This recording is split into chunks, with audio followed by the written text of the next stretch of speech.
Misschampagneb, and I'm back with another episode of Diary of a Mad Black Bartender, where I'm sitting here, I'm making drinks, I'm mad.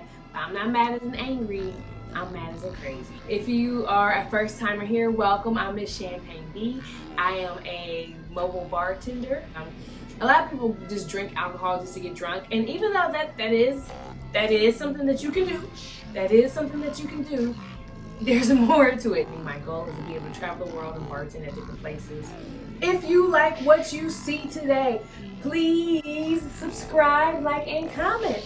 And as always, thanks for watching. You could be watching anything in the world, but you chose to watch this. And I appreciate you.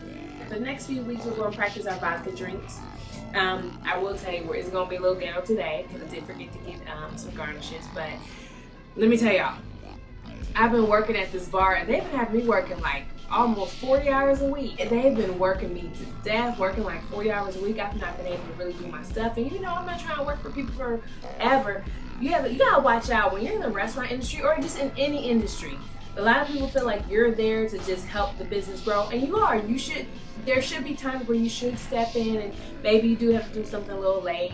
Maybe you do have to go a little bit above and beyond. Like I get that. Like that's a part of business. I would want someone to do that for me.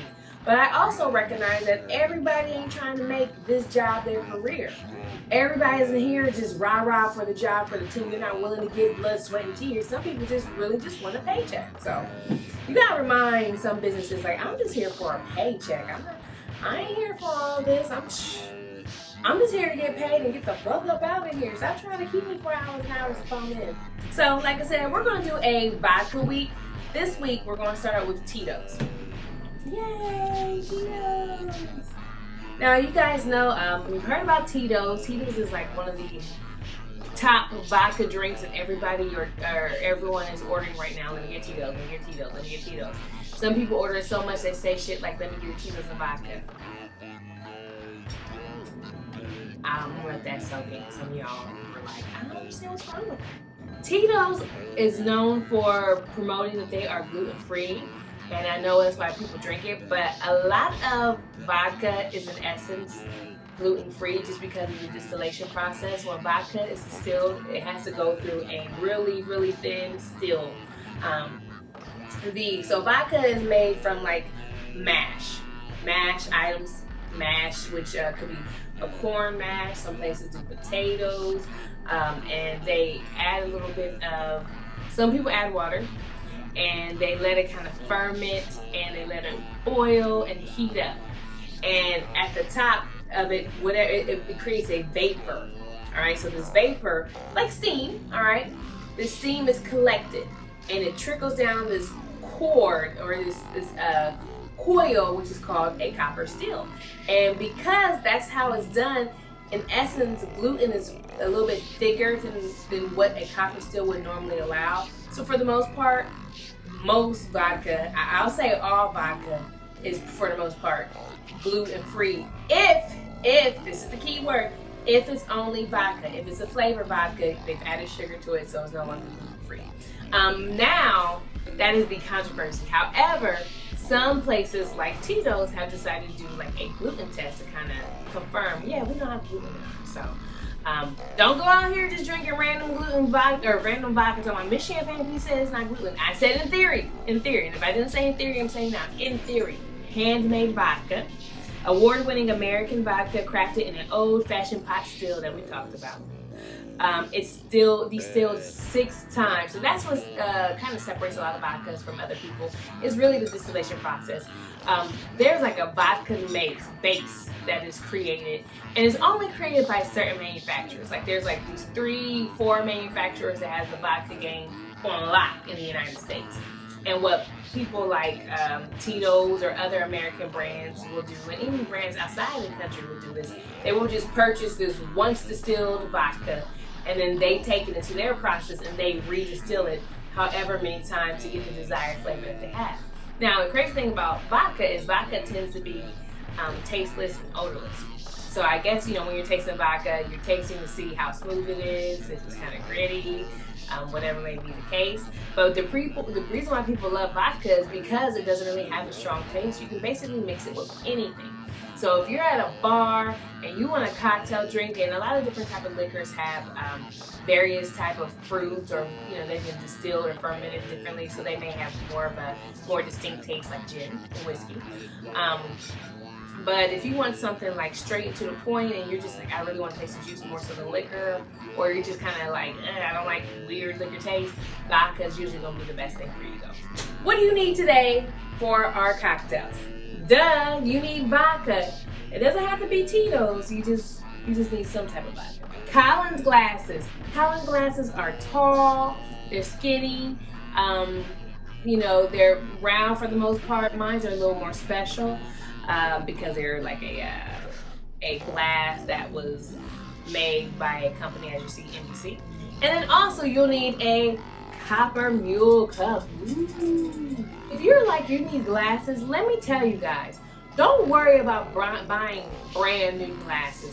I acquire 80% of my glasses for free or super cheap. So that's going to the thrift store, looking on OfferUp, Facebook Marketplace. So people are basically giving away glasses. So before you go and spend $20 on a Collins glass, try your local thrift store, try Facebook Marketplace, sanitize. A bar spoon. Or, if you don't have a bar spoon just yet, I guess any old stir will do. You're going to need ice. You're going to need your fancy schmancy jigger. You're going to need ginger beer. Ginger beer is made with ginger. It's non-alcoholic. People hear ginger beer and they're just like, oh, I can drink that. There's alcohol in it. No, baby. It does not have alcohol in it. There's all kinds. There's Gosling. There's Cock and Bull. There's Fever Tree. There's all types of ginger beer out there, so definitely get you some. If you don't have ginger beer, ginger ale will work as well. Ginger beer just has a stronger, more spicy taste to it. Cranberry. All my hood people know about cranberry. You need some orange juice. Yeah. Finally, lime juice. This is hand squeeze. I like to reuse these things over and over again because I'm all about sustainability, right? Sustainability. Why do we keep throwing away plastic? If I could try to reuse things, I will. These are basic drinks that when people are just like, I don't know what to drink, this is what they usually drink, and they don't know what it's called. They feel like they came up with this concoction, or they saw someone else come up with this concoction. These are cocktails that have been around since like the 1940s, early 1940s. So the screwdriver has been traced back as early as 1944. It was talked about in a Newsweek article. And then later it was talked about again in 1949 in an article. No one really knows the exact origins of it. People thought that maybe it was a drink that was more popular amongst aviators, American aviators, which, makes sense. They get up in the morning, they want orange juice and vodka so they can pass off the orange juice and vodka while they fly planes? Oh my gosh. So do you know how many pilots are probably getting sloshed for flying planes?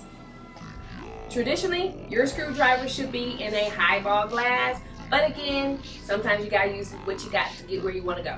Build them and stir them, so you don't really need too much. And these are really easy, quick, on the go.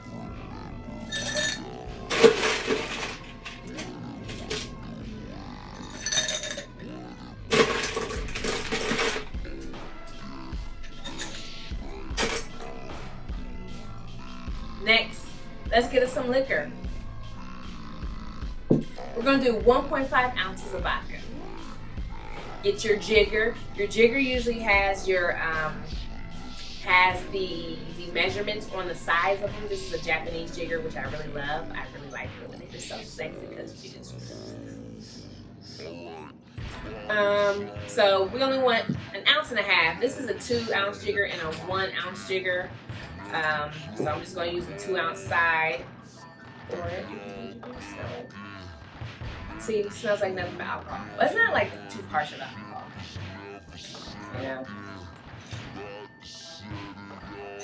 Alright. So next, if you work in a hood bar, you would probably just say top of orange juice, or any bar would say top of orange juice. But if you're just like, no, I just really need numbers, I just really need to know, do about 3 ounces of orange juice.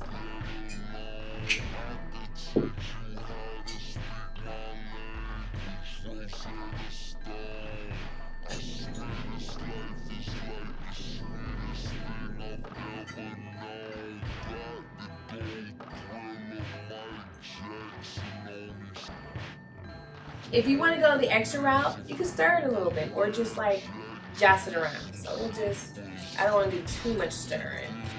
What happens is like the liquor tends to be at the bottom. So you can mix it up a little bit. Or if you have more room, you can stir it.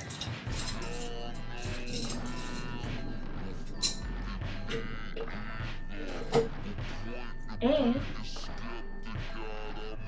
use an orange garnish. Boop. Let's move on to our next drink. The Cape Cod or the Cape Codder.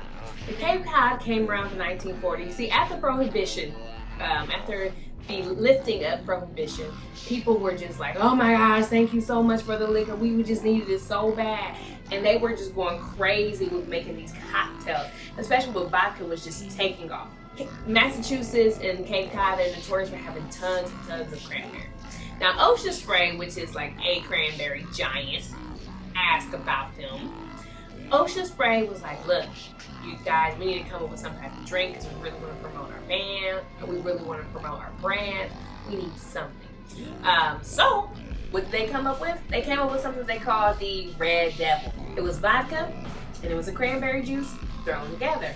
About the 1960s is when the name changed from the Red Devil to the Cape Codder, or as we know today, Cape Cod. Now, Cape Cod is very popular in bars all over the place, mainly because they don't know what it's called. They just know it's called vodka and cranberry juice. I have a sneaking suspicion that a Cape Cod is probably more of a Cape Cod if you use Ocean Spray and cranberry juice. But I don't think anyone else has said anything like that yet. So we're going to use our brand of cranberry juice. You can get any type of cranberry juice. I'm not plugging on cranberry juice because they ain't paying me. I'm only plugging Tito's because, you know, alcohol. So. Alright? So what do you need to make a Cape Cod? You need another highball. Get you a highball, baby.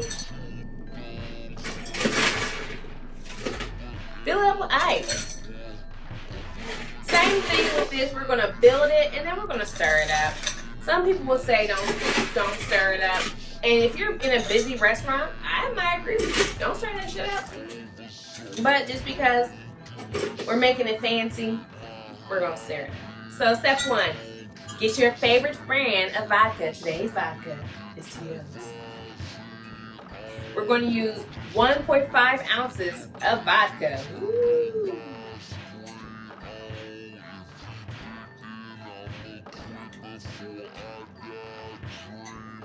Okay. Now some people, especially if you're in a diet bar, they might be like, I don't want ice. I don't want ice. They don't want it to be watered down more. But watering down is nice as well because it just gives it, it doesn't make the spirit so strong and it makes it more tasty. So, but some people are just like, don't water it down.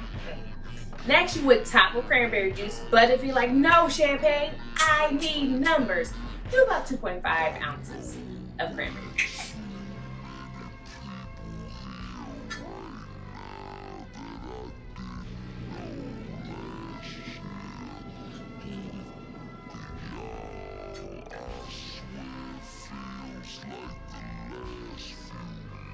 Now, anytime that you add liquid to ice, it's going to, you know, kind of go down a little bit because it's filling in all the gaps that the ice had created. So,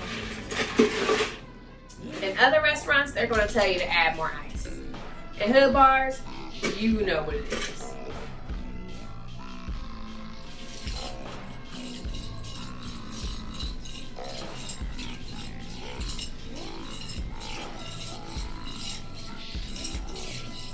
And voila, you've got yourself a Cape Cod. Top with a lime, and you're ready to go. Put that up there.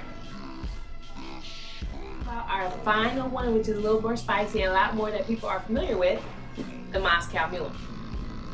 Now with the Moscow Mule, there are several variations of mule. Now mules are affectionately known as bucks. A buck is generally a citrus ginger beer, and some type of liquor. It's called a buck. And the reason why it's called a buck originally was there was some type of drink maybe called the high horse, and they added, it just was non-alcoholic. They added a little bit of liquor to it. I think it was whiskey, and it had a little kick to it. So they were thinking bucking horses, which is how you got bucks. Right? So a mule is affectionately known as a buck. You also have various types of mules. You've got the Moscow Mule. You've got the tequila mule. You've got a Texas mule. And usually the difference between these are the spirits. So Moscow Mule, vodka, because vodka comes from Russia. Tequila, or Mexican Mule is tequila. Tequila comes from Mexico. The Texas, I don't know. I don't think that. I'm not sure what that is. I don't think it's called Texas Mule. I have to research it. But you get the drift of it. So for it to be a true mule, you need to have this copper mug. A lot of people will not drink a mule unless they have this copper mug. Or they'll drink it, but they're going to talk some mad shit about you. Get your mule. Get your ginger beer. Ginger beer. If you have not had ginger beer before, if you've never drank ginger beer before, proceed with caution. Too many of you guys will just go into ginger beer, or a ginger beer, drink it like a regular soda. You cannot. The ginger is so much stronger than ginger ale that when you try to drink it like a normal drink, you will die. That's on everything. Lime juice. Yeah, we finally get to use lime juice. I'm so excited about that. And Tito's handmade vodka. So a little bit about the mule. The mule also came out around the 1940s.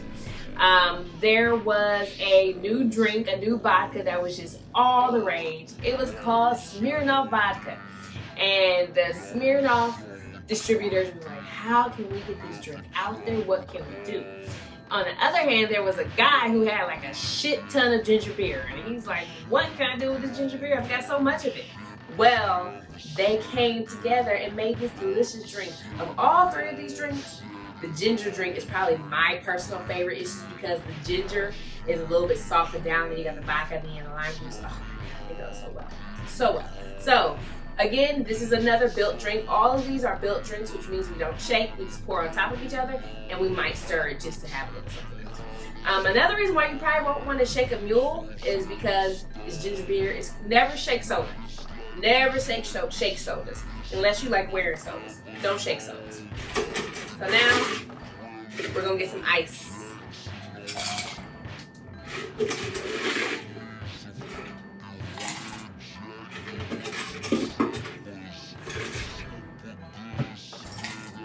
Okay. Then we're gonna get our vodka.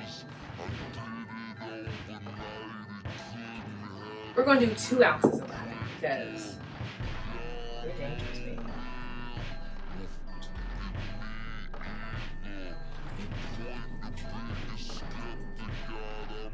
We're going to do 0.5 of lime juice. And just because of what's going on, we're going to actually flip it over, and I'm going to use my 1 ounce side because it's just easier for me to measure.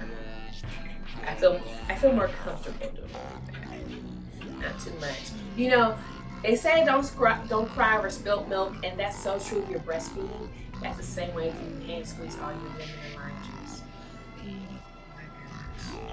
Talk about one to kill everybody. Lime juice.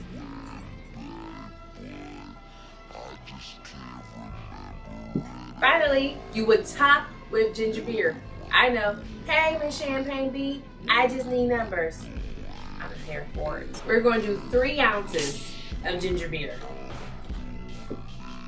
Ooh, yeah, you can smell that. That ginger is hardcore, baby.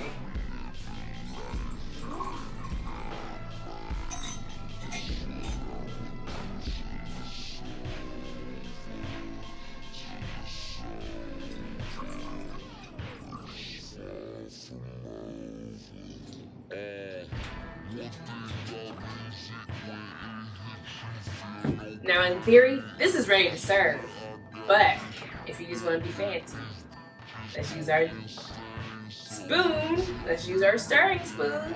Unless you want to be fancy. So when you use one of these spoons, it's very important that the butt of the spoon is against the cup. And you should be twirling it in your fingers. See that? You're just basically pushing and pulling. Pushing and pushing and pushing and pushing, right?